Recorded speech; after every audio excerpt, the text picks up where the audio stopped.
सीधा ले लो सीधा।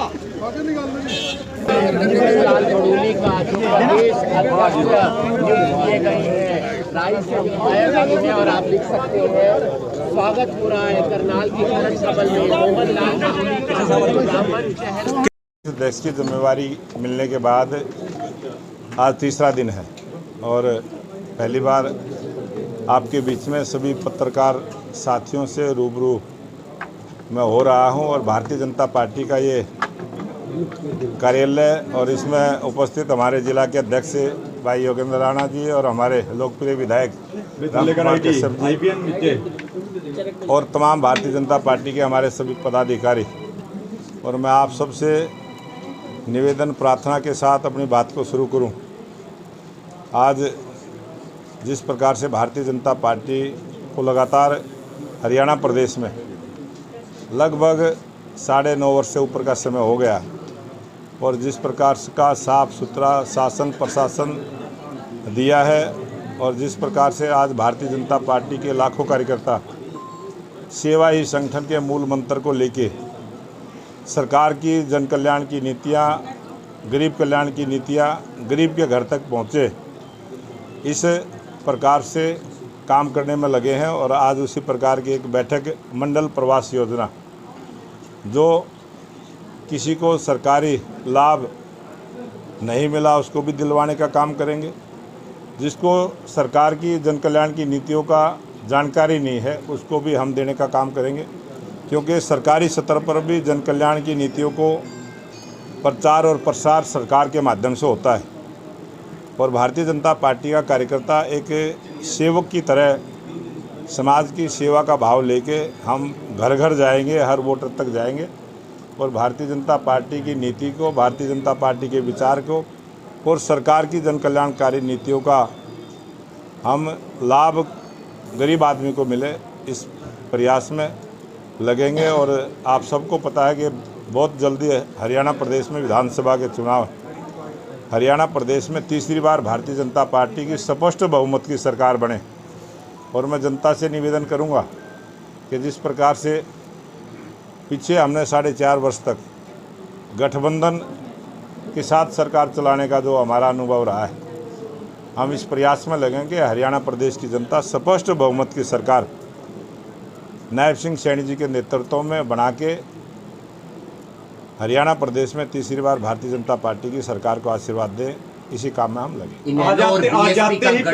हो गया है 37 सीटों पर बीएसपी चुनाव लड़ेगी और लगभग 53 सीटों पर इनेलो चुनाव लड़ेगी। मैं हरियाणा प्रदेश में जो तीसरा मोर्चा बना है, जो गठबंधन बना है, उसको बहुत बहुत बधाई देता हूँ, स्वागत करता हूँ कि हरियाणा प्रदेश की जनता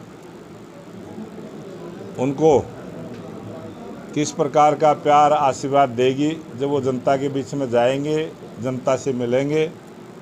हम भी अपनी बात को रखेंगे और दूसरी पार्टियों का भी एक इंडी गठबंधन देश में बना है, वो लोग भी जाएंगे और जिस की नीति, जिसका विचार, जिसका अच्छा लगेगा, हरियाणा प्रदेश की जनता उसको आशीर्वाद देगी। दुष्यंत चौटाला ने कहा है कि आने वाले चुनाव में वो भाजपा की पोल खोलने का काम करेंगे। बहुत अच्छी बात है कि राजनीति में उन्होंने पोल को खोलना भी चाहिए और पोल को छुपा के भी नहीं रखना चाहिए और हरियाणा प्रदेश की जनता ने इस चुनाव में उनकी पोल को खोलने का काम किया। क्राइम बढ़ रहा है लगातार। हांसी में कल जेजेपी नेता की हत्या हुई है, अब उन्होंने ऐलान कर दिया कि वो हांसी बंद का भी रखेंगे। जब भी हरियाणा प्रदेश में भारतीय जनता पार्टी के समय कोई भी आपराधिक घटना हुई है, उसकी जांच भी हुई है, उनको जेल तक पहुंचाने का काम कानून ने किया है और बहुत जल्दी इस प्रकार के अपराध करने वाले या तो पकड़े जाएंगे या हरियाणा छोड़ के चले जाएंगे। जिला कार्यकारिणी में क्या फेरबदल होगा या वही संगठन के साथ आप आगे बढ़ेंगे? भारतीय जनता पार्टी के बहुत सारे लाखों कार्यकर्ता हैं जो काम करते हैं और लगभग 20-25% नए कार्यकर्ताओं को भी मौका मिलता है, बाकी वही कार्यकर्ता काम करते हैं। आज सोनीपत में जो मेयर थे उन्होंने ज्वाइन कर रहे हैं बीजेपी, पहले दिन आते ही अपने जिले में। अभी सोनीपत में इतनी बड़ी जिम्मेवारी पार्टी ने दी है तो बड़ी बड़ी ज्वाइनिंग भी सोनीपत से शुरू हुई। राज्यसभा उपचुनाव में क्या कुछ रहेगा, कौन सा चेहरा आप भेज रहे हैं? आज हमारे पास संख्या बल है और हम कभी भी ना जातिवाद की बात करते हैं, ना क्षेत्रवाद की बात करते हैं, ना परिवारवाद की बात करते हैं। भारतीय जनता पार्टी के सभी कार्यकर्ता किसी भी कास्ट से है, किसी भी धर्म से है, वो सब बराबर हैं और हम कार्यकर्ता का चयन एक कार्यकर्ता के भाव से करते हैं। फिर से सर अपनी विधानसभा से ही चुनाव लड़ेंगे? हैं जी, फिर से अपनी ही विधानसभा से चुनाव लड़ेंगे? भारतीय जनता पार्टी में किसी को भी कुछ पता नहीं होता किसको कहाँ से चुनाव लड़ना है।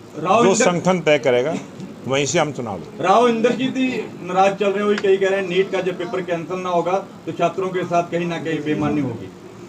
छात्रों के साथ किसी भी प्रकार की ना कोई बेईमानी होगी और छात्रों के भविष्य को ध्यान में रख के सरकार उनका जो भी हर संभव उनके हित में होगा उसका प्रयास करें। महंगाई लगातार बढ़ती जा रही है और आपस में बयानबाजी कर रहे हैं राज्यसभा सीट को लेकर। वो कह रहे हैं आप उम्मीदवार उतार दो, वो कह रहे हैं दिग्विजय चौटाला को उतार दो। इस बात में कोई दम है नहीं, संख्या बल उनके पास है नहीं। चुनाव किसी ने लड़ना नहीं है, वो एक नौटंकी कर रहे हैं और उसको वो करते रहेंगे। सर मानते हैं रोजगार को लेकर किस तरह हरियाणा में रोजगार मसला? हम रोजगार देने का काम हमारी सरकार ने किया है और आज तक जितनी भी हरियाणा प्रदेश में सरकारें रही सबसे ज़्यादा रोजगार भारतीय जनता पार्टी की सरकार ने दिया है और आगे भी सभी बेरोजगारों को रोजगार भत्ता देने की जो बात है सबसे ज़्यादा हमने दिया है और उसको हम देते रहेंगे।